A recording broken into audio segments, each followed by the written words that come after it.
Do'stlar, hozirgina biz Germaniyadagi eng muhim va eng kelajagi porloq 5 ta kasb haqida video tayyorladik. Bu videoni YouTube'ga to'liq formatda joylaymiz, Instagram va TikTok'larga ham joylanadi. Kelingizlar, sizlarga mana shunday videolar qiziq bo'ladigan bo'lsa, aynan qanaqa mavzularda video olishimni xohlaysizlar?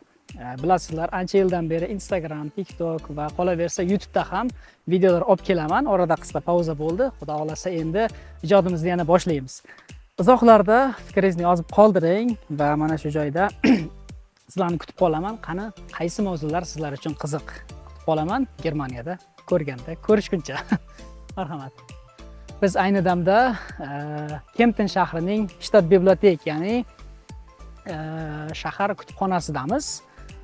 Bu shtat bibliotekning bog'i, qaranglar, qanaqa nafis qilib bezatilgan, ajoyib atmosfera. Mana bu yerda mana fontanlar otilib turibdi. Orqamda katta bazilika, ya'ni mana shu shaharning asosiy cherkovi joylashgan shahar markazi hisoblanadi. Kemptenga kelsalaringiz, mana shu joyga kelishlaringizni maslahat beraman.